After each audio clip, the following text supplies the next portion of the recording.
First on Fox Business, breaking news from the FDA. They are making a decision on wearables and healthcare. Joining me now is FDA Commissioner Dr. Marty Makary.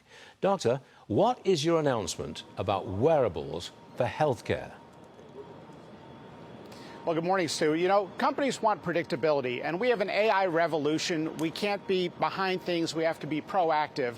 We want to let companies know very clear guidance that if their device or software is simply providing information, that they can do that without FDA regulation.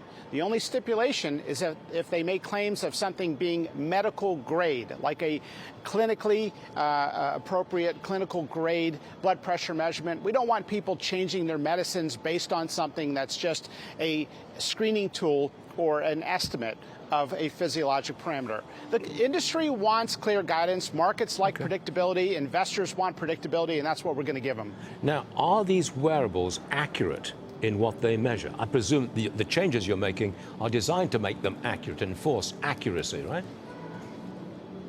You know, if they're not making claims that they are medical grade, let's let the market decide. Let's let doctors choose from a competitive marketplace which ones they recommend for their patients. You know, many of these AI medical devices and software-based technologies are improving over time. So for us to use an old model at the FDA to simply put a rubber stamp on something isn't really appropriate for an evolving marketplace.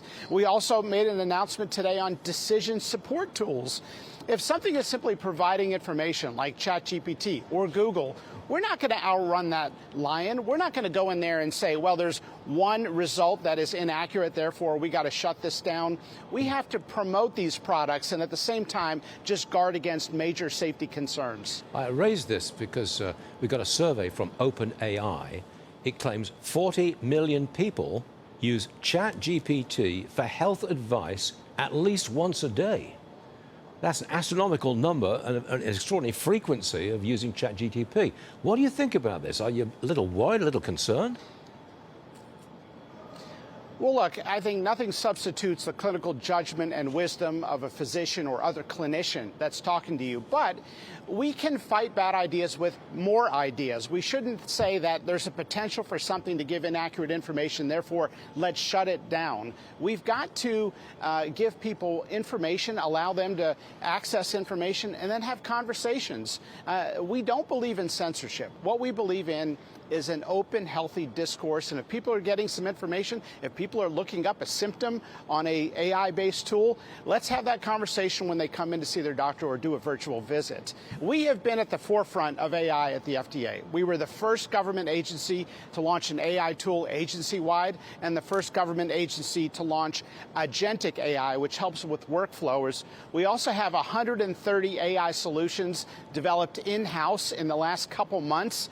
Last year it was 2 in the Biden administration. We are fully embracing AI, and we want to see it out there quickly and safely. I'm very excited about the FDA just approved this new weight loss pill as an alternative to shots, injections. I'm told that 10, maybe 15% of people are using weight loss drugs right now. Next year, 2026, will that proportion go up to what? I mean, it seems like everybody's using this stuff these days. Yeah, we'll see, Stu, because people are realizing that these drugs are mimicking a hormone that normally exists in the body. And so the idea is to focus on health, on a high-protein diet, on exercise in a transition period when you're on these medications that represent a hormone normally in the body. It increases satiety, the sense that you're full. It slows down GI motility. And look, if we can have fewer people need dialysis, fewer people need knee replacements, or have heart surgery because of these medications, that is a win. We don't want people to start on them first line, but it is a powerful tool in the toolbox of clinicians making recommendations on this obesity epidemic. We're also talking a lot about health. You're going to hear very soon new recommendations on the broken food pyramid, one of the greatest pieces of misinformation in the history of government when it comes to health. We're going to be rewriting that. We're doing that now with USDA, and you're going to see an announcement on that very soon. Dr. Marty Makary, you covered wearables, ChatGPT, and the pill, all in approximately 3.5 minutes. That's pretty good going. Doctor, Dr. Always a pleasure. Thanks for being with us, sir. We appreciate the announcement. Good to be with you. Thanks. Yes, sir.